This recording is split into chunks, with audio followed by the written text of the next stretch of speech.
got the X, I got the X. Maybe you thought you won, but I'm still undefeated. Hey guys, just before this video starts, if any of you guys are looking to buy or sell any cheap Rocket League credits, blueprints, items, basically anything you want, AOEAH is a third-party website that buys and sells Rocket League items. If you want to check it out, use the link in the description and use code XYZ on your checkout for 6% off your order. Yo, what's going on YouTube? Welcome back to the channel. Today I wanted to talk about a lot of investment mistakes that I see a lot of average traders are making these days, and I wanted to talk to you guys about what you can do differently that'll help you make more profit in the long run. So first of all, alright, I have a little list here.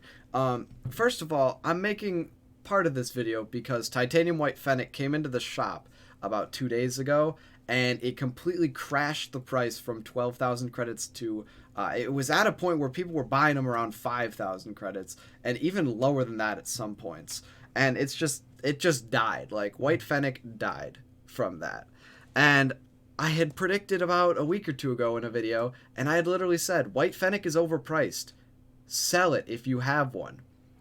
Lo and behold, I ended up being right. But I wanted to just talk about, that was just one of the mistakes that some people make, and I wanted to talk about pretty much a lot of big mistakes that investors make with Rocket League trading. So obviously the first one I'm going to talk about, do not buy or invest heavily into any items that can come out of crates or that can be in the item shop, because the way the item shop works is pretty much any item that can come out of a crate has or will be in the item shop. We've seen White Mainframe get killed, White Zombas have gotten killed, White Fennec just got killed by the item shop.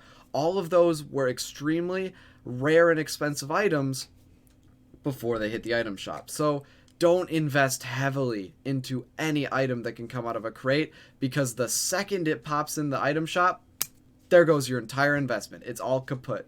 It'll drop at least 60% at a minimum. I mean, I'm surprised right now that Painted Reapers are still at an all-time high. Like, they are extremely expensive right now, and I'm kind of surprised because the second one or two of them gets thrown into the item shop, their price is going to plummet, and it's just like, I don't see why people are paying, you know, hundreds of dollars for some of these items when the second it hits the item shop, it's pretty much worthless because everyone is going to have it at that point. I mean, White Fennec especially, like, as soon as it got put in the item shop, I think it was like 700 or 800 credits. If I'm wrong, let me know. But it was less than 1,000 credits, I'm pretty sure. And it had been selling for the week before for 12,000 credits on the trading market. It popped up in the item shop for 1,000 credits, and no one wanted to buy one for 12,000 credits anymore. Because why would someone pay 12,000 credits for one when they can just pay 1,000 credits for one in the item shop? A lot of people just make the decision to just get the cheaper one. Like, it just makes sense.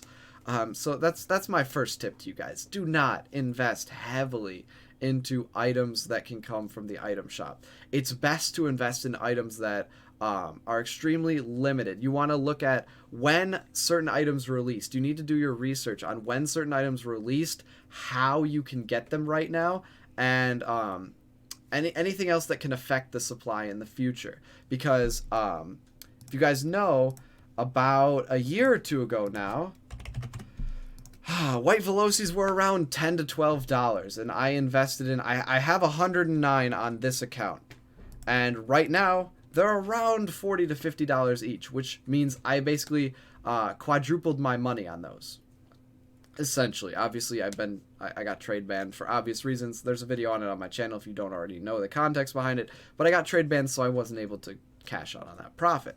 But either way, my investment would have quadrupled my money.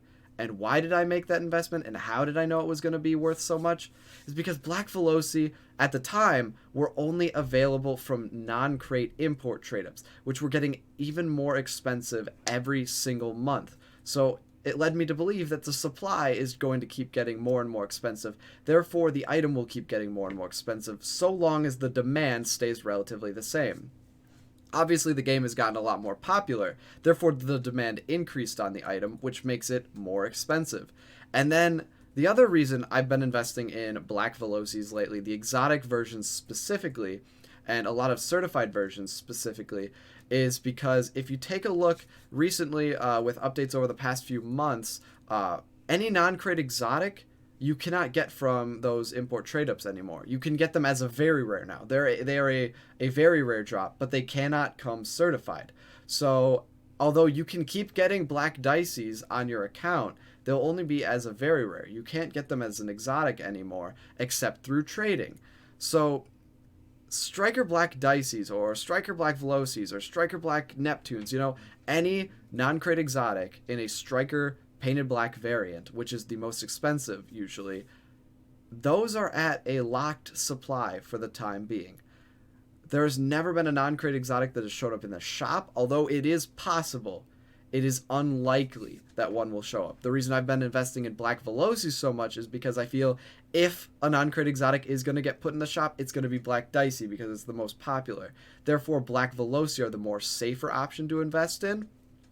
And when it comes to those certified ones, since you can't get those except through trading anymore, the certified variants are a locked supply, and as long as the demand for Rocket League keeps increasing, the price will keep increasing because the supply stays the same, and as the demand just keeps increasing, the price will increase with it because the supply is locked. So I figure those are a very solid long-term investment that is going to get you profit pretty much no matter what.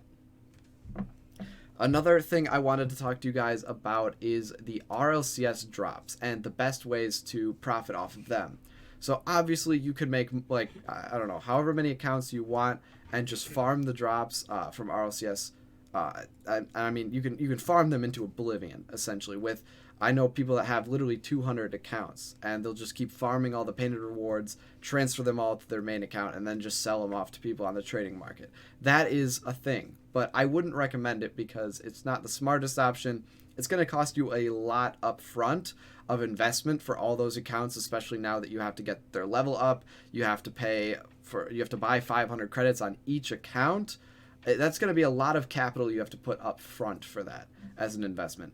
I think the best way to look at is, I call it the RLCS cycle. That's what I call it. Pretty much what we saw, I think it was either 1 or 2 seasons ago, let's say, for example, White Helios and White Emeralds got put back into the rotation. Their price decreased a ton. The price decreased a ton because the supply just shot up because they started getting flooded back into the market through the RLCS streams when they hadn't shown up for at least a couple of seasons. So as the supply increased, the price dropped.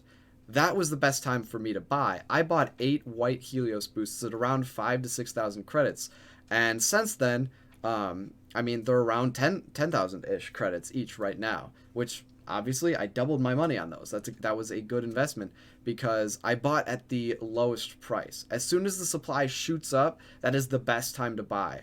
And then I think Emeralds and Helios are back again for this season, so their price is going to stay relatively the same. But if next season, let's say they take Emeralds and Helios out of the rewards, the supply is going to be locked at whatever it was then, so the price is going to slowly rise over time after that until they obviously get reintroduced back into it. So there's always a cycle. You have to learn with Rocket League. Everything is always a cycle when it comes to markets.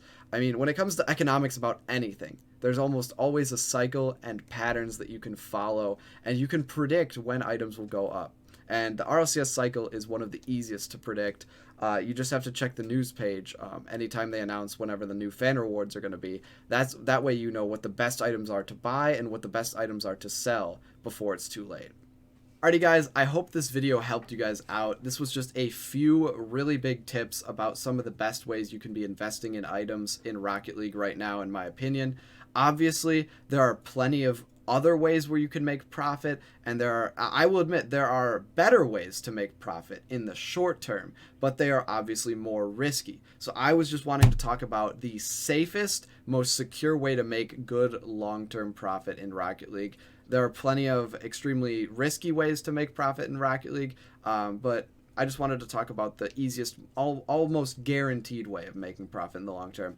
I hope it helped. Hit that like button if it did. I'll see you guys next time. Take care and peace out.